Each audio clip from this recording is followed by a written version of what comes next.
Je suis Pierre-Marie Badeau, je suis professeur à l'Université de Franche-Comté depuis bientôt 30 ans. Mon métier principal, c'est de faire de l'enseignement supérieur et de la recherche. Mais au cours d'une carrière universitaire, effectivement, on a beaucoup d'autres activités qui nous tombent dessus. Il faut faire en quelque sorte la promotion de la recherche, par exemple. Et puis une activité qui est peut-être plus méconnue, mais qui touche quand même un certain nombre de collègues, ce sont les activités d'expertise. Expertise qui peuvent être diverses et variées. En ce qui me concerne, ça fait depuis une vingtaine d'années aussi que je suis expert auprès de différentes agences, mais plus particulièrement auprès de ce qui s'appelle maintenant l'Agence nationale de sécurité sanitaire, c'est-à-dire l'ANSES.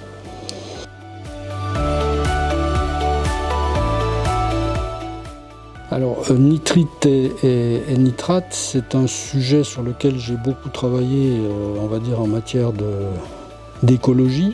Il se trouve aussi que je suis écotoxicologue, donc je m'intéresse aux dangers et aux risques que peuvent constituer différentes substances chimiques. Donc assez naturellement, ayant une expertise scientifique sur ce sujet, quand on me demande si effectivement je veux participer à un groupe de travail qui va traiter des dangers, des risques et puis de la manière de gérer la présence de nitrate et de nitrite dans les aliments, je me dis que d'une part ça m'intéresse socialement et puis d'autre part ça correspond à des connaissances que j'ai par ailleurs et puis que je pourrais peut-être contribuer utilement au groupe.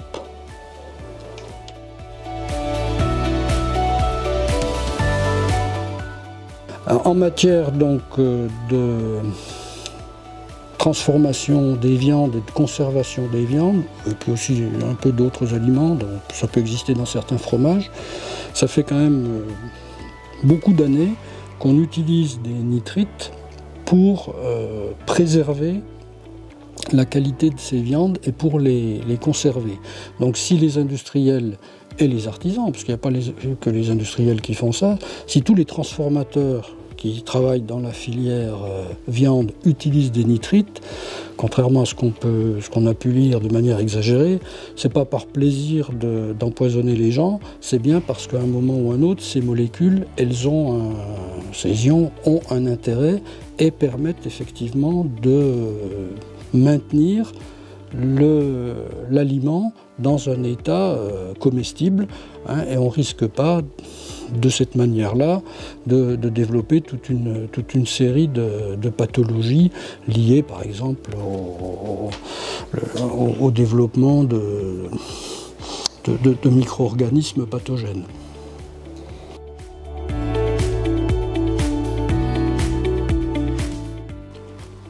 Et effectivement,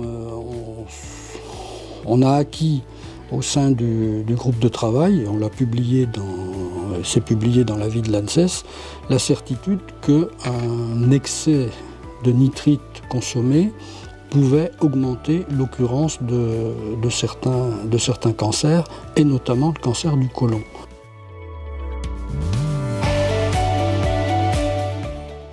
C'est bien sûr, la première voie, c'est peut-être de réduire sa consommation de viande transformée.